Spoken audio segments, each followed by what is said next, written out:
Welcome back to The World This Week with me, Phil Rees. Well, after the First World War and the breakup of the Ottoman Empire, Britain promised the Kurds that they could have an independent nation. They even had one briefly between 1922 and 24. Then Britain broke its promise. Well, the Kurds are the largest ethnic group in the world that does not have a state of their own. The home to the majority of Kurds today covers Turkey, where about 12 million live. Then there's Iraq, Iran and Syria. The region known by activists as Kurdistan is mountainous and often barren, providing a geographic buffer that has preserved a strong cultural and political identity. In Turkey, the PKK, or Kurdistan Workers' Party, has waged a violent campaign for independence under the leadership of Abdullah Öcalan. And this has been going on for years, but Öcalan was captured in 1999 and has been in jail. And from his cell, though, he's heralded the dawn of a new Turkey this week, saying it was time for the guns to fall silent and for ideas to speak. Well, here's Charlotte Hawkins with more on that. Iraqi Kurds were celebrating Nowruz last week to mark the start of their new year. Meanwhile, during the Nowruz celebrations in Turkey, 250,000 Kurds attended a rally where the Kurdistan Workers' Party, or PKK, announced a ceasefire. Since 1984, the PKK has launched attacks on military and civilian targets. The Kurdish region is home to 30 million Kurds and stretches across Turkey, Syria, Iraq and Iran. Only Iraq has granted Kurds in this region limited autonomy. The PKK have used violence to try and force recognition of a fully autonomous Kurdish region. But now the party's jailed leader, Abdullah Öcalan, has called for an end to fighting and urged PKK forces to withdraw from Turkey.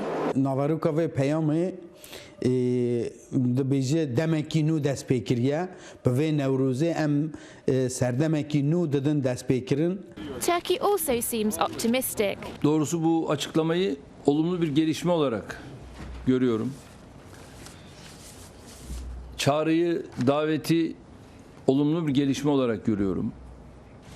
Ancak asıl olan tabii bu çağrının ötesinde uygulamadır. Uygulamada ne olacağı çok önemlidir. The PKK initially called for the establishment of an independent Kurdistan. They have changed their demands in recent years to insist simply on recognition of Kurdish language rights and greater autonomy for the Kurdish region. But many Turks still fear losing part of their country. Hepinizi saygıdeğer kişilik bir tertip komitesi tarafından gerçekleştirildi.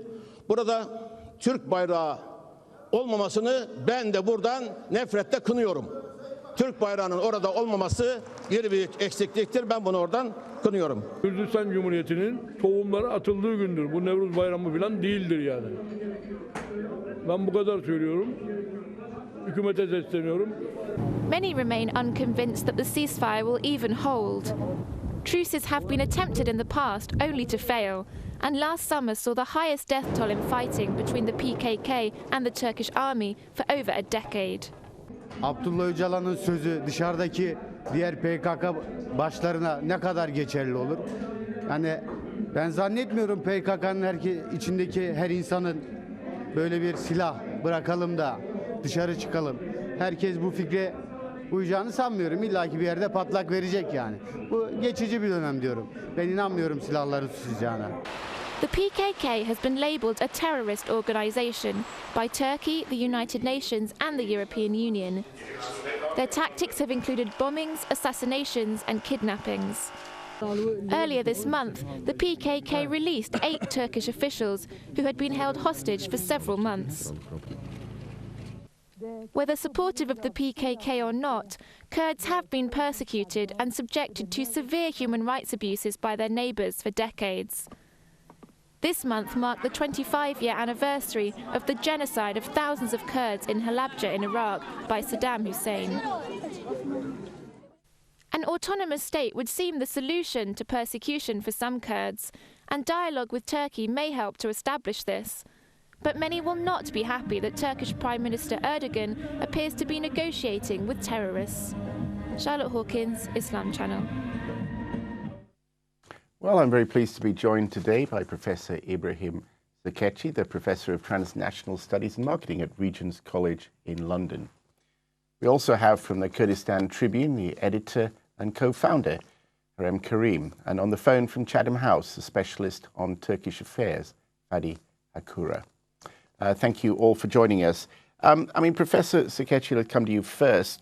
I mean, does this deal have any chance of sticking? I mean, it has been tried before, but somehow people think this is a step further than we've been in the past.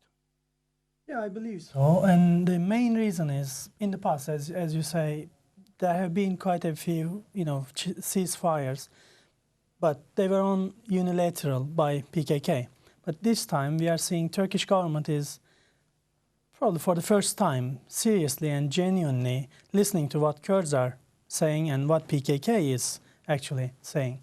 Well, I mean, do you think that the Turkish government though will do what the PKK want, which is to gain their own cultural and language and political rights? I mean, do you believe that will be a genuine concession by the government? To an extent, yes, I believe so. I mean, I don't think they can compensate everything PKK is asking for, but yet for cultural rights, there have been some progress, few things already done and in place, and I'm sure they will do some serious, more improvements regarding cultural rights. But independence now, do you think it's never going to happen? Independence, I mean, again, if we look back to that, now relatively famous letter, independence is not out of the window. So the only deal is, okay, we will drop the guns, but we will continue political struggle, and the final aim, ultimate aim there is autonomy and possible independence. So you do think that the PKK still has independence as its goal? Yeah. Because that wasn't clear, was it? You still believe so? In their heart, actually, that's what they want. I do believe, because at the end of the day, as I said, the PKK is a coalition of various forces, nationalist forces. It's a front. So within PKK, I'm sure there are still people wanting sectors willing that. Harem, Karem, I mean, just the mechanics of this. I mean, there are about 3,000 fighters. I mean, the PKK, of course, has been like a paramilitary force in parts of eastern Turkey. 3,000 fighters wearing uniform. Though they've been called a terrorist group, they resemble more of probably an independence army, really, don't they? But what's going to happen to these people then? He said they're going to be withdrawn. Well, withdrawn to where? Well, it's very important to make one point absolutely clear. It isn't just about 3,000 people in the mountains. It's about the masses on the ground, as well as the Kurds in general in Europe, in America, and the rest of the world. When they have withdrawn to Kandil Mountain, which is based in northern Iraq. They have already withdrawn, but that doesn't mean they're going to be giving up on. So they'll join the army of the Kurdish regional government in Iraq? Not necessarily, no. But they have another wing called Pejak, and that's focusing on Iran. They are more likely to turn their attentions to Iran. Well, I tell you what, before we talk about the regional Kurdish issues, which I want to talk about a little bit later, I mean, I'm just saying, from your point of view, Öcalan has not said they're going to disarm, but you believe that the kind of process of this peace deal will function by them, as it were, retreating out of Turkey, and in terms of the Turkish government, those terms are okay. Well, let me make one point absolutely clear. Öcalan is a symbol of Kurdish unity and the Kurds' aspirations for freedom, but the peace process cannot build around one man, as it wasn't the case in South Africa. I mean, Nelson Mandela was joined by a number of African National Council leaders before he was released and obtained the democratic settlements, or achieved rather. And the whole process in Turkey needs to involve other leaders, other PKK leaders, BDP or BDP leaders, as well as the civil society Do you think it's a broader peace initiative? It certainly is, yes. And it's important, I think it's important to make one point absolutely clear. The decades-long violence, the responsibility for decades-long violence lies in the oppressions of the Kurds, and that's the real terrorism. No, well, sure. Well, people don't pick up guns for nothing, do they? I mean, Fadi Hakura, You're listening to our guests there. Tell me, Fadi, I mean, do you believe this is a goer, as they say? I mean, do you think this one will work? And what are the pitfalls possibly in this peace deal? I'm very cautious at this stage that this process is not solid enough, not credible enough to produce a permanent peace or to resolve the Kurdish question in Turkey. I think that the recent ceasefire and the engagement between the PKK leader Abdullah Öcalan and the Turkish state has generated some very high expectations among Kurdish nationalists that I fear may not be met at the end. If we recall 20 years ago, Yasser Arafat, the Palestinian leader, Yasser Arafat shook hands with a then Israeli Prime Minister Yitzhak Rabin. And that created enormous optimism at the time. 20 years later, these scenes are now a bittersweet memory. So unless the expectations that have been created by this process are met, then I fear that it can easily unravel and violence can rule paramount in Turkey again. But you see, I mean, the Turkish, obviously, Prime Minister Erdogan, I mean, it certainly seems that he thinks, as long as there's an element of autonomy, there are, the political rights that maybe certain prisoners are released and all that kind of thing. If there's, basic kind of cultural issues given, then the issue of independence will be off the table. I mean, is that? Do you think that's true? I think that the majority of Kurds do not want independence from Turkey. I think it's quite clear, even among Kurdish nationalists, the vast majority do not want independence. What they do want is cultural recognition, some political rights, and the ability to express, to have their education in Kurdish. I think that the way around this is for the Turkish government to implement a very wide-scale human rights and democratic reforms, a process that will involve all the citizens of Turkey, whether Kurds or Turks alike, so that any concession to the Kurds will not be seen as exclusive to one segment of the population at the expense of another. And I think that should the government do that, there would be much greater buy-in and acceptance by the majority of Turks for any political concessions to Kurdish nationalists in Turkey. Because, I mean, just to remind the viewers very quickly, Fadi, I mean, it's so true, isn't it, that actually, unlike in, say, Iran or certainly in Iraq, I mean, the Turkish government actually don't accept that the Kurds actually exist at all. I mean, they're Turks. The Turkish government, actually, since Turgut Özal, the Turkish president in the early 90s, he accepted that he was one of the first politicians, major politicians in Turkey, to declare that there was a Kurdish reality in Turkey. And since then, I think there have been some attempts to resolve this question once and for all, which accelerated really under the current leadership of Prime Minister Recep Tayyip Erdogan. But I think at this stage, what the Turkish government has to do is really to prepare public opinion for the inevitable concessions that have to be made to resolve the Kurdish question, to try to involve the major opposition parties in Turkey so that this issue is not seen as a partisan issue.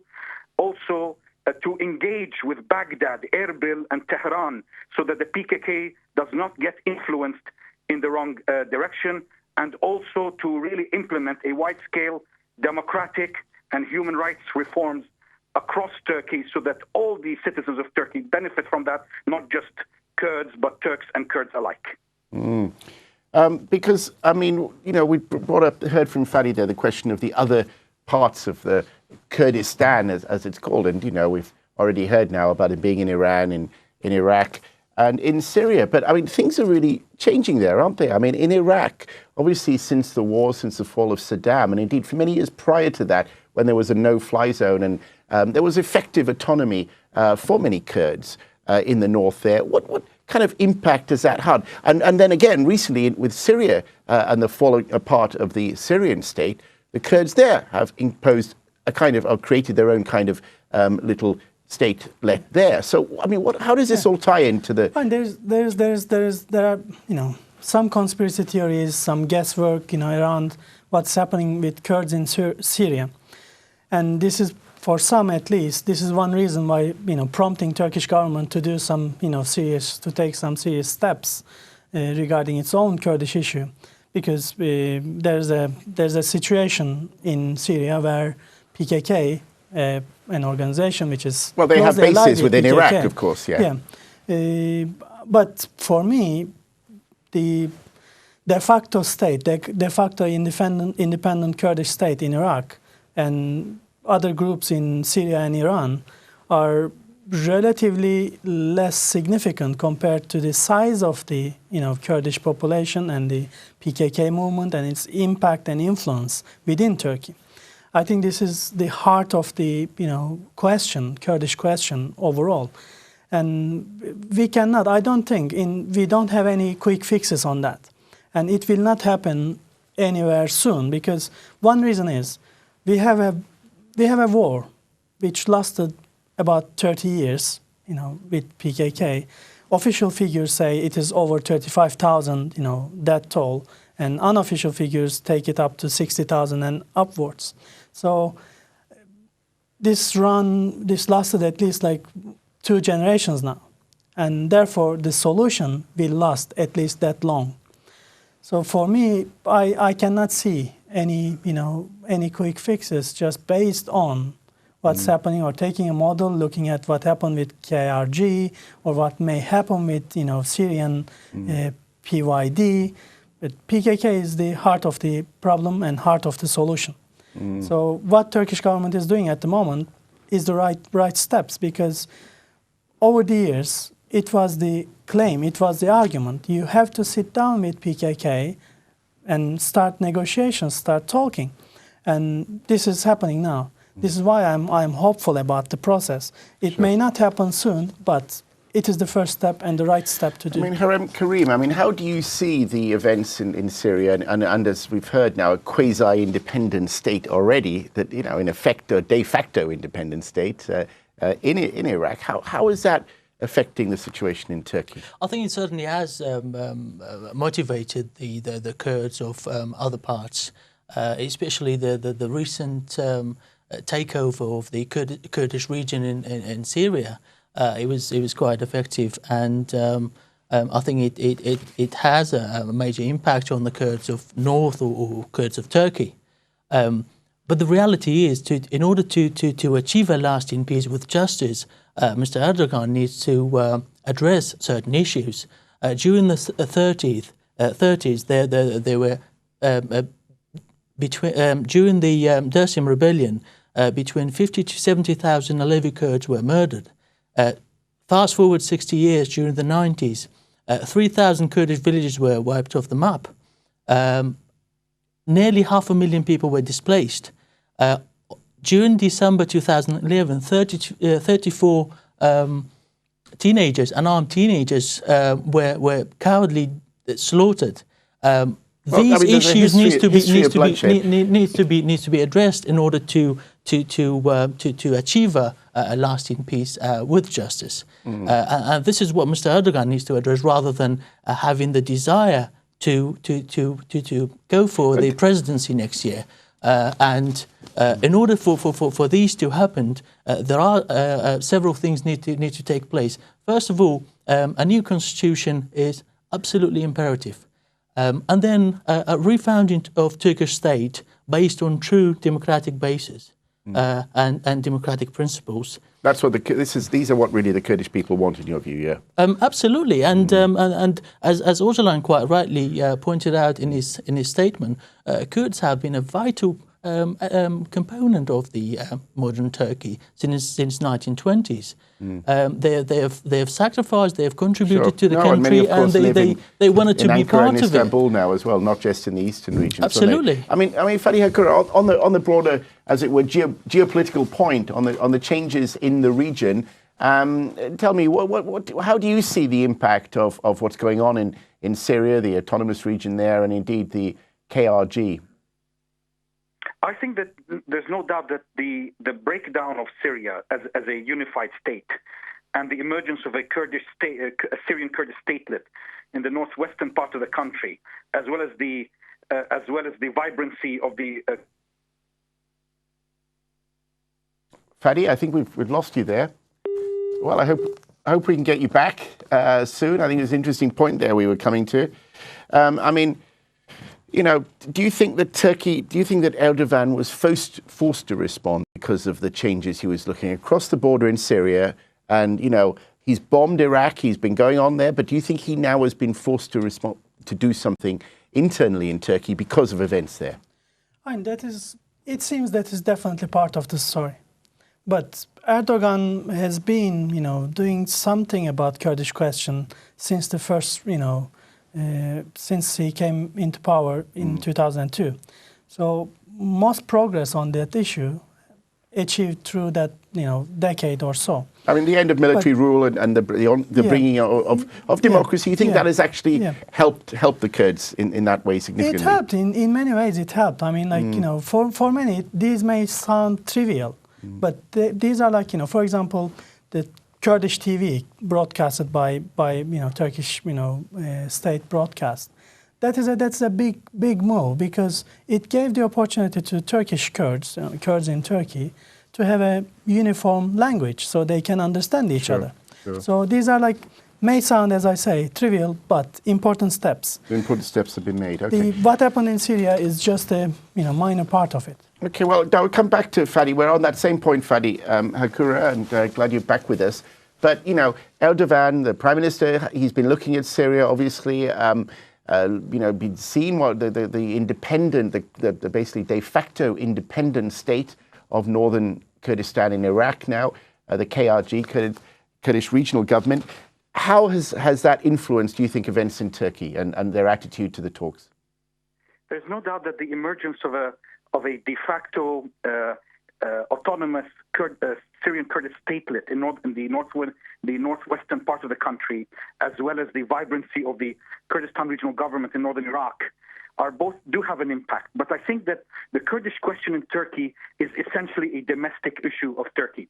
Turkey can solve it pretty much on its own. Also, we have to take into account that the situation of the Kurds in Turkey is fundamentally different from the Kurds in Iraq and the Kurds generally in Syria. For example, at least 1/3 of the current Turkish government are Kurdish ministers. We have more than half of the Kurds live in the western part of Turkey, in major cities such as Istanbul, Izmir, and Ankara. And they tend to vote not for the pro-Kurdish Peace and Democracy Party, but they actually vote for Prime Minister Erdogan's party or other right-wing parties.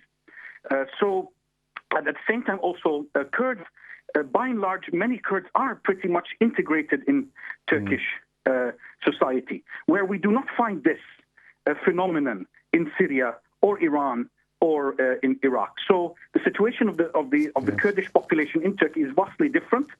I think that the solution is domestic, and Turkey can resolve it by really enacting wide-scale and comprehensive political, economic, and social reform program that will benefit all the citizens of Turkey, not just Kurds, but also Turks also. Okay, well, Fadi Hakura, thank you for that. Very interesting point there. Thank you to all our guests. Thank you also to our production team, and also to all of you for watching. Now, the program will be back next time, but I'm afraid I will be gone. The show will carry on the same. But I am leaving to move to the Middle East, and I certainly will miss this program, and I hope that you will stick with it. But may I say a very warm goodbye to you all. Assalamu alaikum.